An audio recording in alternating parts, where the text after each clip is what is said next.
Here again in verse 36.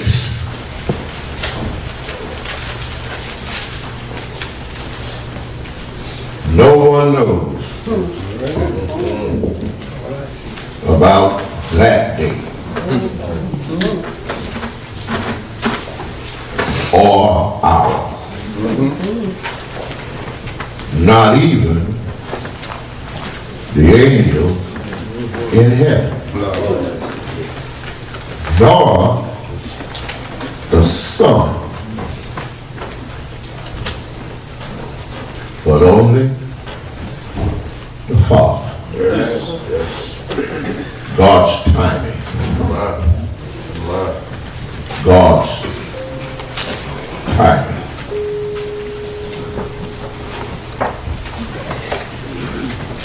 I was blessed, or we were blessed, as I'm sure many of you were, to have Thanksgiving dinner with either family or friends.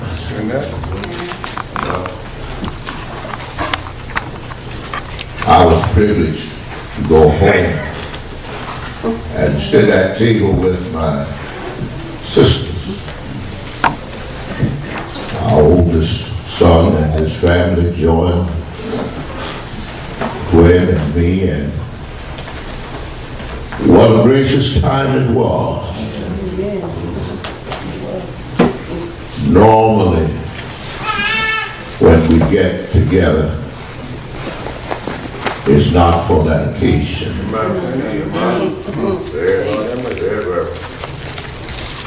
You ever have a day that it seems like everything just goes wrong? Then it makes you that much more appreciative when you have one and it seems like everything just went right. Thanksgiving Day just went right for me. I can't testify for anybody else who was there, but it was just right for me. I even like the way the weather was. Yeah, I'm of that age now, but I kind of like for everything to come in its season. So I feel better when it's supposed to be hot, when it's hot. And I feel better when it's supposed to be cold, it's cold. We had a right chilly yet bright sunny Thanksgiving Day. What a wonderful day it was. Everything was right for me, meal-wise.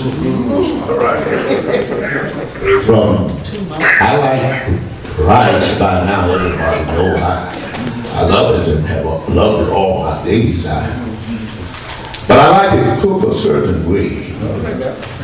I like it done, but I like it gravy. I like it where you can separate every grain. I think if you're going to eat grits, eat grits.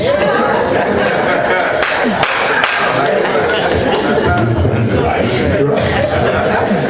And I like to be able to count the grains, and I like to put greens on it. I'm country, you know. And I don't put greens over gravy.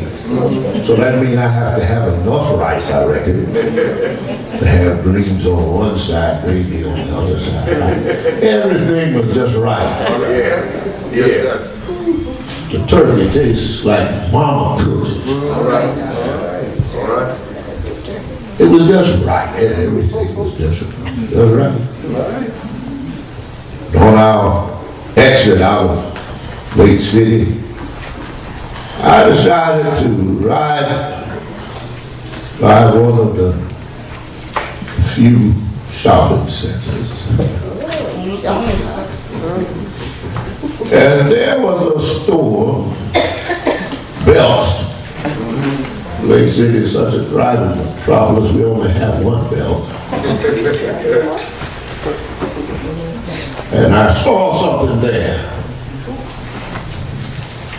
It was not quite 6 o'clock. Belt was going to open at 8 o'clock. And there was a line outside. I'm talking about in the country, in the town of Lake City. There was a line outside. Folks were waiting. And I understand that the promise was that everyone was going to get a gift card. And some lucky soul would have a particular gift card that had a large amount on it. I don't remember what the amount was, but only one person was going to get that card. So everybody's standing in line, waiting to get one card. And I don't know, but something tells me that that one card was planted somewhere way down the line. So that when the line forms next year, you won't become discouraged by how far back you are. I left there, said, my goodness. Went up 52, just about a mile and a half, I guess, and there is the new Walmart. It is sitting back from the highway, and there are other little stores there, and the lot was filled from the store all the way up to Highway 52. All covered the stores that were closed, but everybody was going to Wally World because they had all of these sales. Come on. That's right.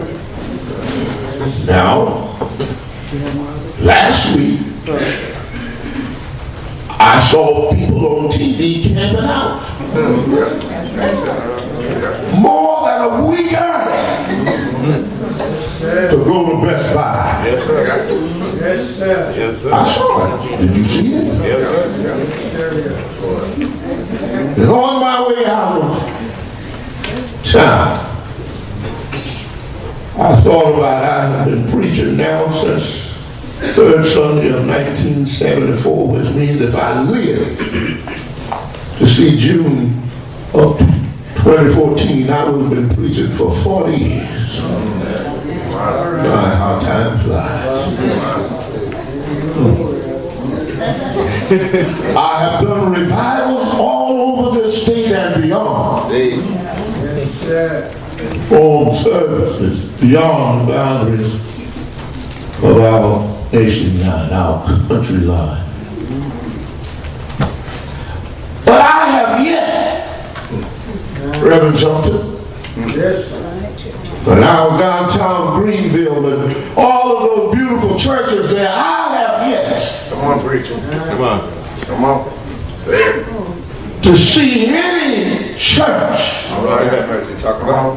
with a line outside Say it. Say it. 2 hours before the service,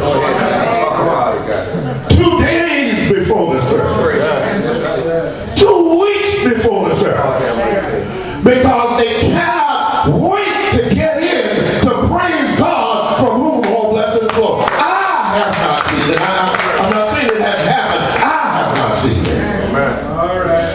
But what I have seen is folks raising their left arm, if that's the one they're wearing the watch on, and kind of taking a look and kind of glancing at the pulpit, which means preacher, sit down. I've seen that. I've seen folks lift their finger and tip out the door. I've seen that. I've seen folks decide not to come at all because a certain thing was coming on TV.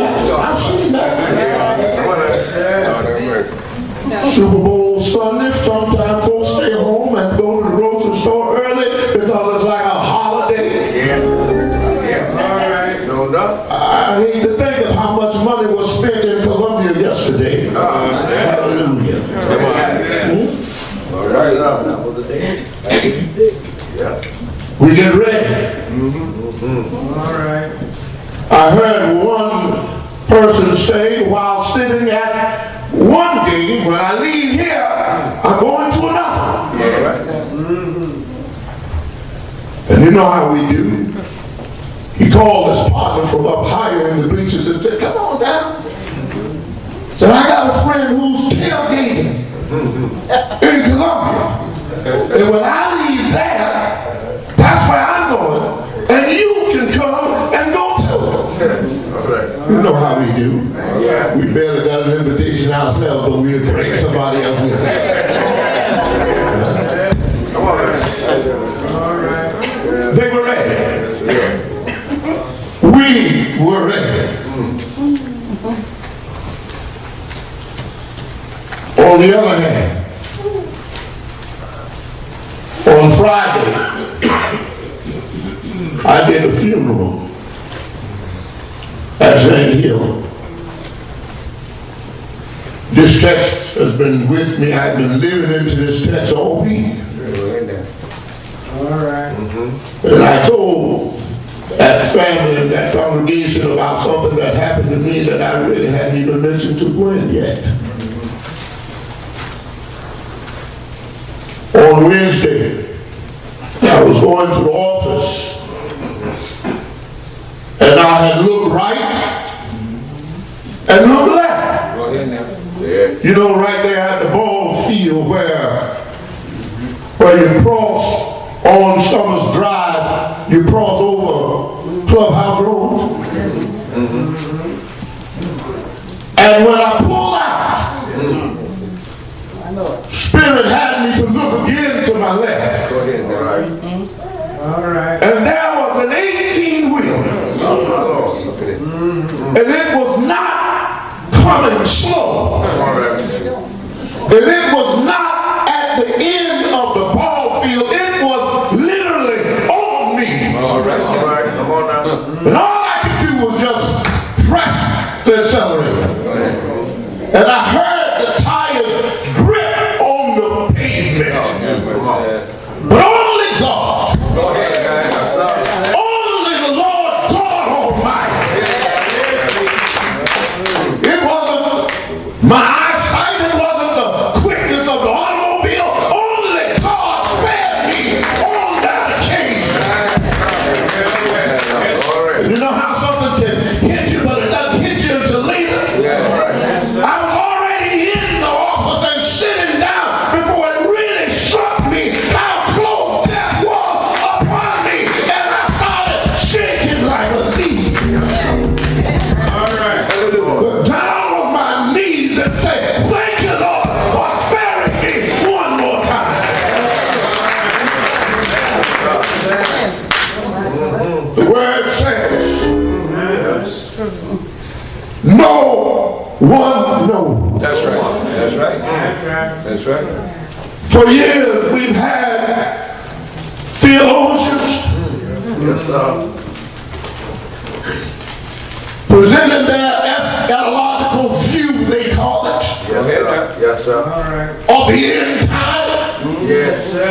Trying to interpret the scripture to say when the end will be, but the text says no one knows. That's right. The word. What it says, I had sleepless nights as a boy because someone on the other side of the fence in the science area go ahead now, would have looked at the stars and come up with some theory that on this particular day. Go ahead now. Anybody ever heard that? That the world is coming to an end. Yeah. And I didn't know then what I know now. Go ahead now. All right. So I couldn't sleep at night wondering how and when it all was going to happen. Yes, but the text says nobody knows. That's right. That's right. About that day. None. All that hour. Yeah. Not even the angels in heaven. But then it goes further than that and says not even the Son of Almighty God. And this is not to make you limit the knowledge of Almighty God, but it is to make us recognize the humanity of Almighty God, because He gave up all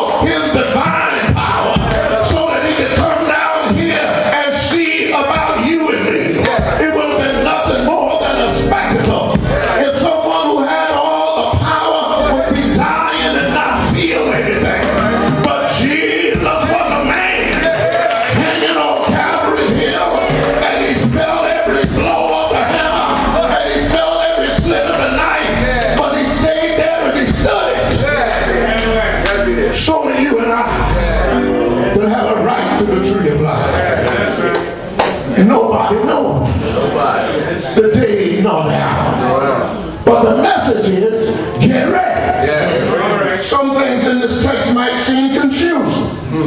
It says, 2 men will be in the field.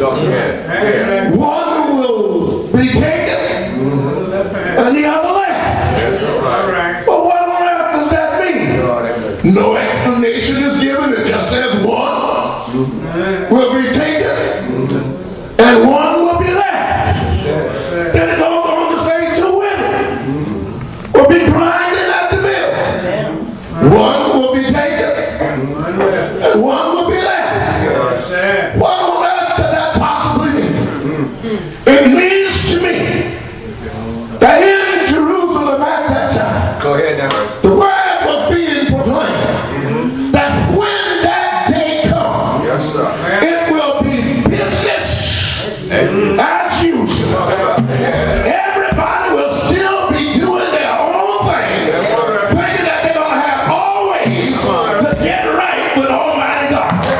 Doesn't say who will be taken, but common sense tells us that the righteous will be taken and the wicked will be left. That means 2 people can be sitting by each other in the church, on the choir, in the pulpit, up and down the aisle. But one will be taken and the other will be left. But nobody knows but God Almighty who will be taken and who will be left. Beware. Lord have mercy. If you don't think you got your ticket signed, and the train leaves you behind, beware. All right, sir. If you don't think you got your house in order, you got everything ready. And you know what's the greatest lie that the devil tells? You got time. Lord have mercy. You got time. You know how these little push announcements come on your phone nowadays? I saw one last night in the midst of reviewing for today. And they gave the name of some young film star who he and a friend were riding in a Porsche. You would think that if you're riding in a Porsche, you're doing all right. Yes, sir. And the car got out of control Lord have mercy. and struck a tree. And there were 2 fatalities. What do you say, preacher? You don't know where it is. All right. And I remember one thing especially about that article. It gave the age of that young man. And I just told you that I've been preaching for almost 40 years. That young man was only alive That's right. for 40 years. Don't you know that there are as many short graves as there are long ones? Don't you know young folks die just like old folks? Don't you know well folks die just like sick folks? So we ought to live every day ready. Be vigilant. To be watchful. That does not mean to watch the clock and sit around waiting. I don't know what's. No. That means like a night watchman. A night watchman. Watch. But when I was trying to get out of Claflin, working at one Southern Tile Company down that Bowman Highway, working midnight shift. And going to class 8 in the morning and couldn't make it 8 in the morning because I didn't get off till 8 in the morning. But I hooked up with the professor. Told him I got a wife and a baby. But I'll be here. All right. Dr. Lopez said, with his heavy accent, you remember him, don't you, Nate? Yes, I do. Dr. Lopez said, do the work, and I'll give you the grade. I did the work, and I got the grade. At that place, I was not a watchman, but I watched the night watchman. Go ahead, Mack. He didn't sit in the cafeteria all night.